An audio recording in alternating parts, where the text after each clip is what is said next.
Why does management quality even matter? Today we will learn why some of the greatest investors like Warren Buffett, Peter Lynch and Lowell Miller focus on buying companies with a quality management team. We will deep dive into understanding why we should be able to fully trust the driver of the car investment we are about to buy and how to assess the skills of that driver before we buy our dividend growth company. So let's get started.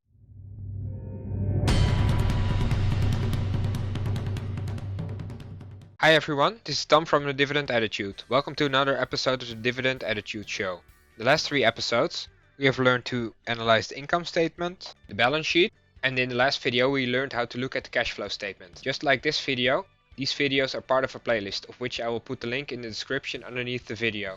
Analyzing those 3 financial statements are all part of what you would call quantitative analysis. Today we are going over another aspect to analyzing a dividend company before you decide to purchase it. That is part of the qualitative analysis. In the overview we can see that there are several aspects of qualitative analysis, and today we are going to be talking about analyzing the management. Why it is so important to analyze management quality, 10 aspects on how we can assess management quality, and where we can find the information regarding those aspects. In the next episode we will learn how we can come to understand the business. So if you want to be notified when that next episode comes out, I suggest you subscribe and turn the notifications on so you'll be notified straight away when I post that new video. Furthermore, we will be analyzing the performance of my dividend growth portfolio, and since March is finished, how much dividends have come in. I got some feedback on the last video that the audio was kinda bad. I also did notice that during editing that some parts were a bit off, but I didn't realize it would impact your viewing experience so much. So I've taken some measures to increase the quality of the audio, so hopefully it's much better now. If it is not, please let me know in the comments and I will look into it again. It would be a shame if your viewing experience is negatively impacted by bad audio. Before we dive into assessing management quality, I will first go over my portfolio quickly. Now, if you are a returning viewer, you might have noticed that sometimes I go over my portfolio at the beginning of the video,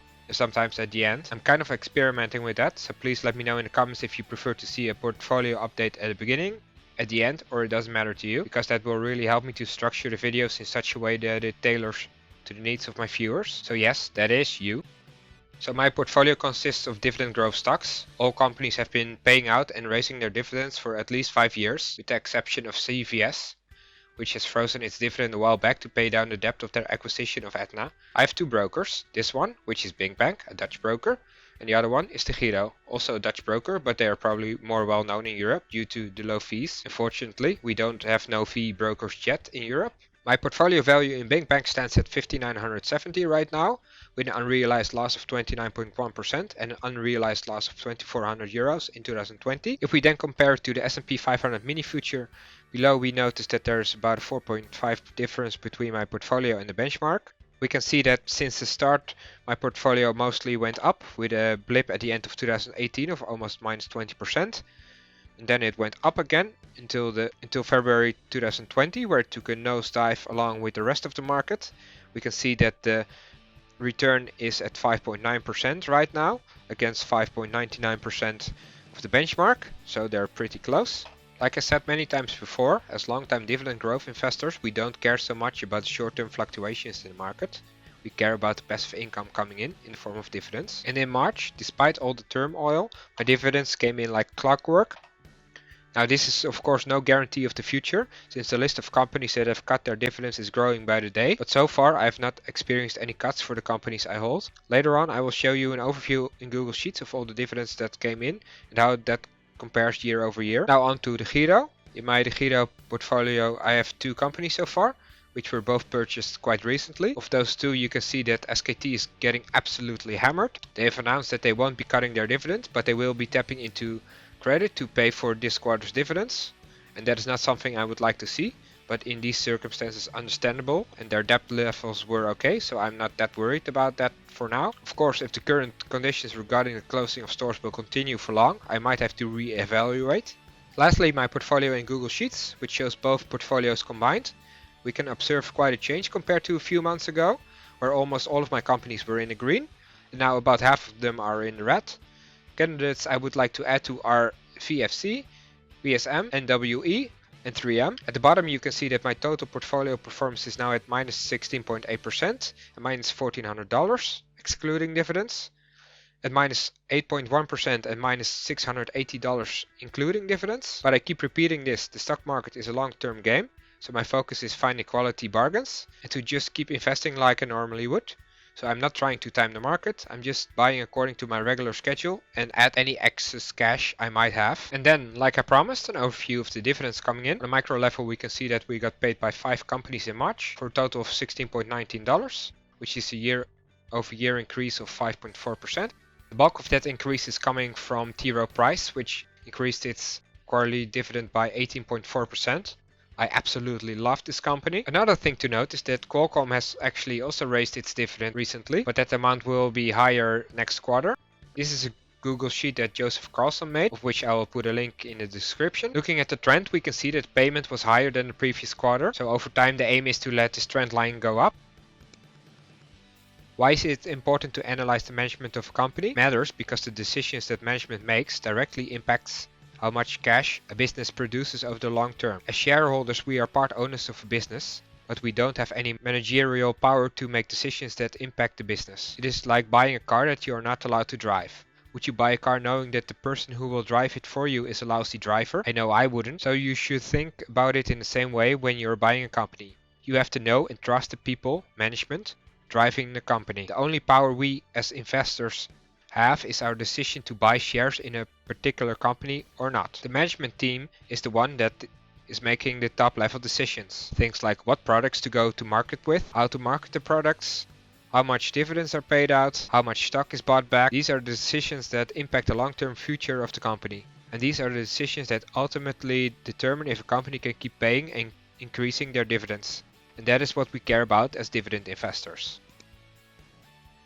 So what are we looking for? How can we assess the quality of the management?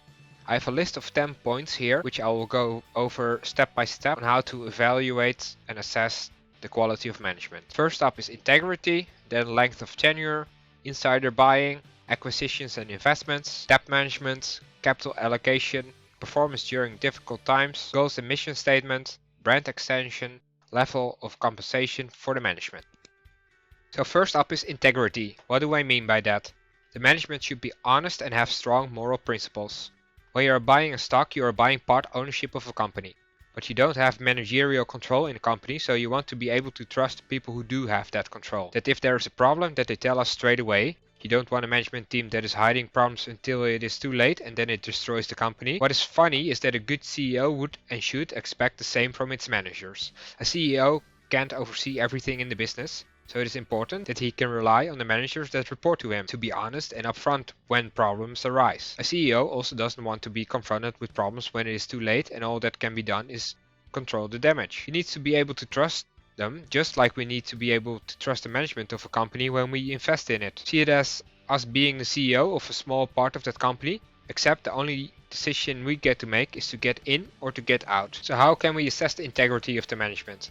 There are many ways to find this out. I won't go into much detail on each of these, but there are a few ways to find out if the management holds up their promises. First of all, you can read the letters to shareholders of the last 10 years, which can be found in the annual report. In here you can find what the CEO thinks is important, what problems is he talking about, are they talking about how to solve those problems, is it in line with reality? Does it stack up with earnings results, etc.? And furthermore, you can check the quarterly conference calls, because analysts poke around and ask tough questions to the CEO. How is he handling those questions? Is he talking around the subject or giving a straight answer?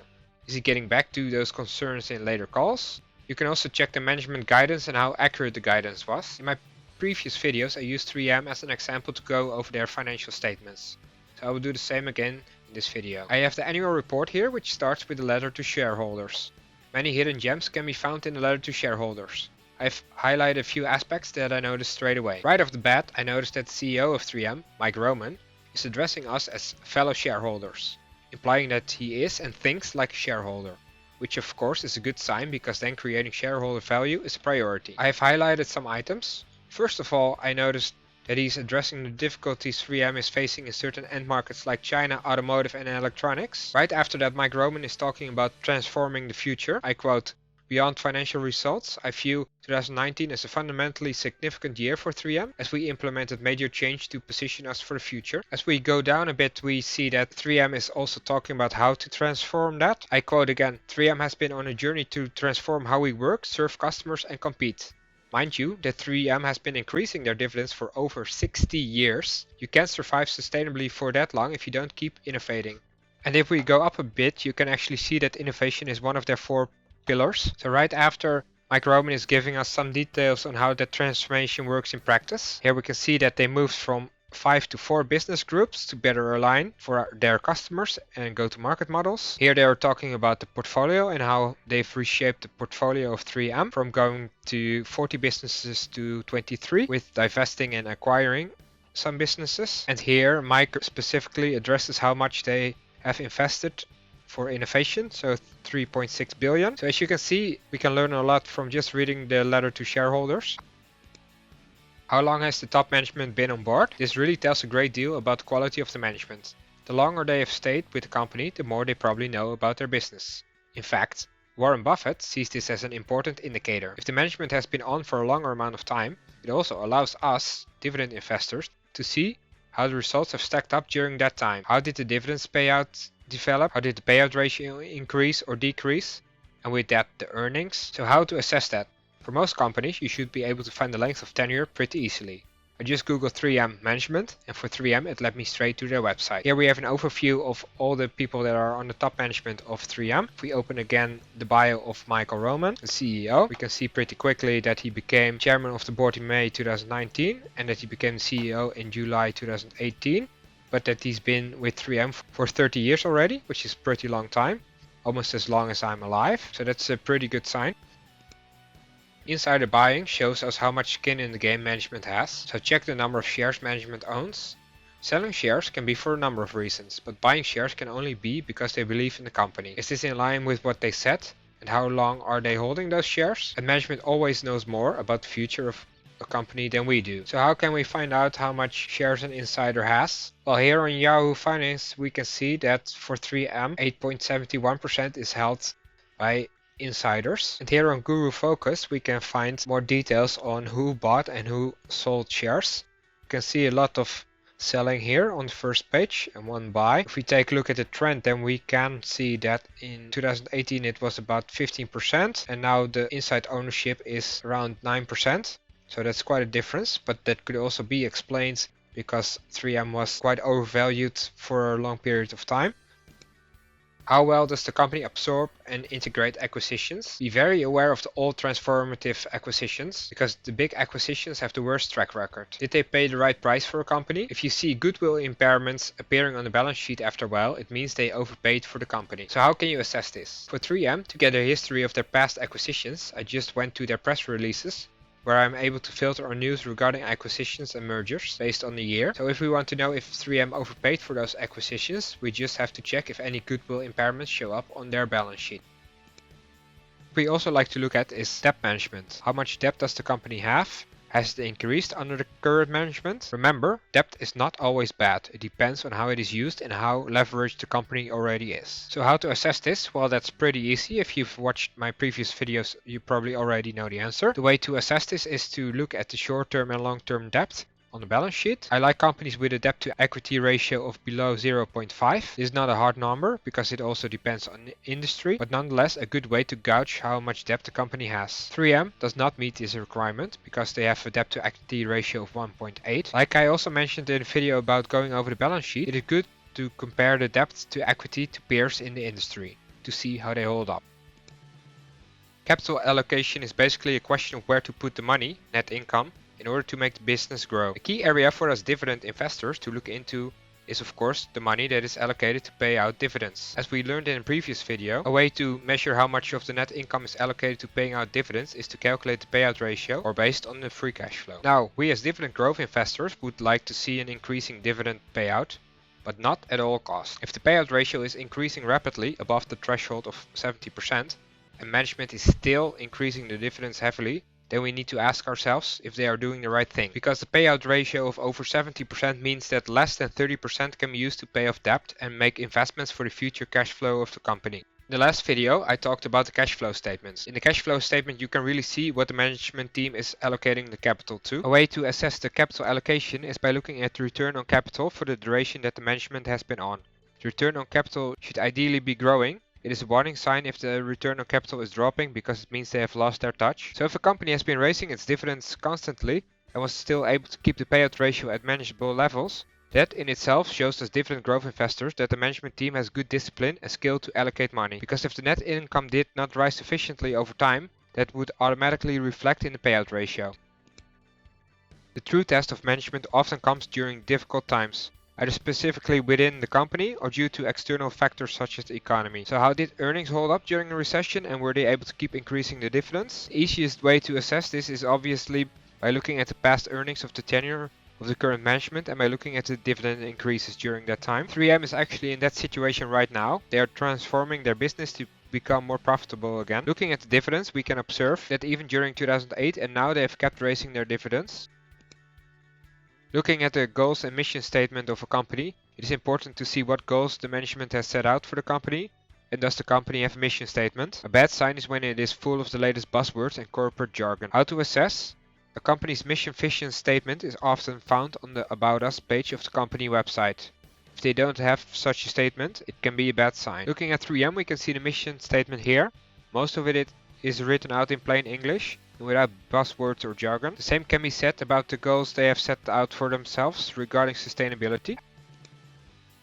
Has management been able to successfully extend the brand beyond its original value? For example, how Chrysler went from just selling cars at first to now also selling Jeeps and minivans. In order for this to work, there has to be a logical connection between the original brand and the new products. Also remember that companies who do not innovate, don't create new value for their brand, will often not survive. In order to assess the brand extension of a company, you should look at the product portfolio of that company and see to what extent they have been able to increase the value of its original brand by coming out with new similar products. 3M is well known for their Post-it, but have extended far beyond that into adhesives and tapes for healthcare, adhesives and tapes for manufacturing, and so on. Yeah, that's a really hard word for me to pronounce. Since 3M has been around for so long already, they have been able to build on their original brands bit by bit, extending into a lot of industries. Being in a lot of industries can be problematic, but for 3M, that is part of their DNA. How is the management team compensated and by how much? And again, how does it stack up to the competition? A way to assess this is by looking at the proxy statement or the annual report. Often a discussion on executive compensation can be found there, like you can see here in the proxy statement of 3M. Since management quality is a qualitative measure, you can't put it into hard numbers. So the quality of the management is subjective and more based on feel, but it is still an important part of analyzing a company. Nonetheless, I think with the guidelines in this video you can thoroughly analyze the management team of a company. As a summary, the documents mentioned here are the most useful company documents to find information on any of these 10 points. I hope you learned something new today. So what is your biggest takeaway from this video? If there are topics you would like me to cover in future videos, just let me know in the comments below. And as always, if you like my content and would like to show your support, then let me know by subscribing or liking the video. Or both, of course. If you would like to share the content with family or friends, then you can use the share button underneath the video. Until next time, bye bye.